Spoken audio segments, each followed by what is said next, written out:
Usually when a game comes out to so much buzz, it's with the familiar high praise or overbearing hatred. It's very rare that it's a mixed bag. The last time I can remember something of this magnitude was the disastrous release of the 2018 Bethesda title, Fallout 76.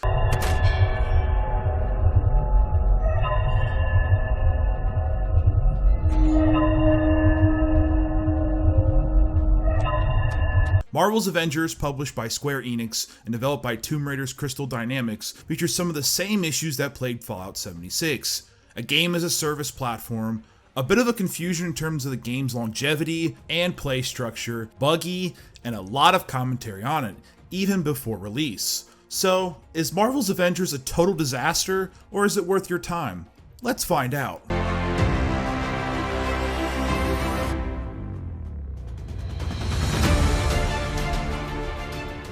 Now, before getting into this review, a review code was sent by Square Enix. Unfortunately, all review codes were sent out a bit late, 3 days before the game's release date of September 4th to be exact. So, because of this, you won't see a lot of full reviews. My review, like some that have already appeared, will be strictly first impressions after a dozen or so hours of gameplay.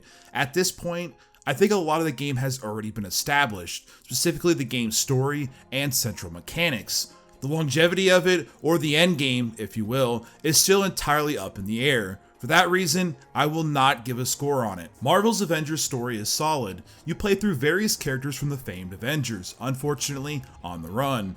During a celebration of A-Day, a huge disaster happens, destroying San Francisco, killing thousands, and leaving our heroes as the ones to blame. 5 years after the events of A-Day, the Avengers are on the run, hunted down by Advanced Idea Mechanics, or AIM. Marvel's Avengers story is a cinematic experience. For fans of the MCU, or comics, or both, like myself, will be happy to play through a ton of smile-inducing scenes. That's well it should. Got him. Send in containment units. Dr. Banner, what do I do? Run. What? The game's central storyline is really led by Kamala Khan, or Miss Marvel.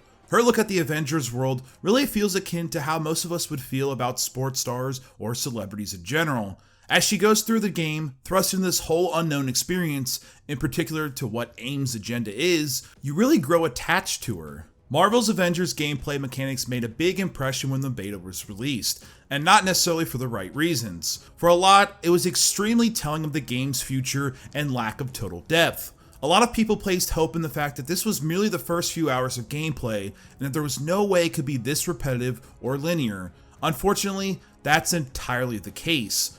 Avengers is backed by some of the most linear, repetitive gameplay I've seen in a long time, and certainly on this next generation console. Each mission, you're basically following a straight path, jumping on easily marked spots, opening doors, fighting wave after wave of disposable baddies. Waves can be dispatched with a light attack, a heavy attack, throwing, or shooting something. Eventually, you'll be led into a boss where you'll have to scrap your way through a fight. After a few hours, it turns into a slog. Thankfully, the experience of playing as each character certainly does feel a bit different. The game deploys a rather large skill tree for each character. You progress through levels that give you points, and those points can make your attacks better or introduce a new combo for your hero to use. This also opens up to another issue with the game's central mechanics, in particular to how each character plays. The difference between the Hulk and Black Widow doesn't really feel that much different. The Hulk is a warpath of destruction, and unfortunately, it takes as much to dispatch a foe as it does with any other character. So while the effects and power-ups do look cool, they don't do a good enough job establishing a large difference between each character. Throughout the game, you'll level up as previously mentioned. Those points can be divided through a skill tree that does make your character feel a bit more powerful and unlock some of those cool, more impactful combinations. This does add a lot of playability to the game, and certainly just adds more to it. Perhaps the most broken mechanic of it all is the access to loot. A lot of the game plays similar to that of Destiny or other looter shooters. Go through an area, wipe it out, find a box with some gloves in it, and move on to the next area. Unfortunately, Destiny had the excellent gameplay design borrowed from Halo. Here, you have to deal with repetitive gameplay and limitations in the loot mechanic. When you equip loot, it doesn't change how your character looks, and that really takes away a lot of the joy of unlocking loot. The game does open up a bit when you head to the multiplayer section. While this does feel stitched into the universe, playing with a group of friends will absolutely be the way to go. The frenetic and hectic energy will certainly keep people playing.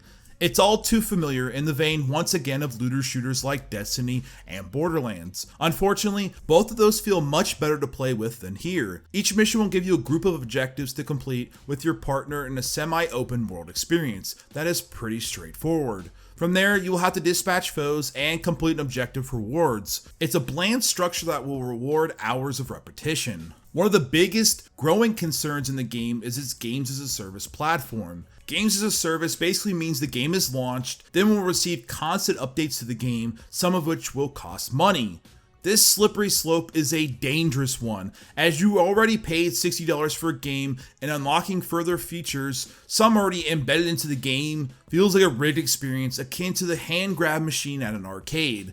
For the most part, the money grabby hands of Square Enix feel restrained. For now. Things are relegated to the marketplace, but a good deal of items are hidden behind a rather exuberant cost. As some diehard fanboys will say, yes, you do not have to purchase anything to have a good time, for now. Still, Square Enix will be asking roughly $14 for certain skins, and $12 for a character takedown. Hopefully fans of the games will either avoid this function or be able to limit their damage here. Seeing as the skins and a lot of the unlockables do not really add anything to the game, specifically not adding anything of skill or value to the character, I do my best to avoid paying a quarter of the game's value on an Iron Man skin. My personal experience was played through on the Xbox One X. Crystal Dynamics gives you the ability to switch in between 4K gameplay and high performance. 4K, the game will give you higher resolution, better particle effects, and better textures throughout. This will come at the price of a somewhat noticeable frame drop in combat. It does make those cinematic cutscenes really pop though. Majority of my playthrough was played with on the high performance, which does feel buttery smooth. For some of the crap the game does take on visual design, it can be a pretty great game to look at. I'm a bit uneasy with the character design, but it's not an ugly game. At the time of writing this, the game has various glitches and bugs that could hinder some fun. One mission with the Hulk completely broke for me. The game refused to move on and just sat where it was.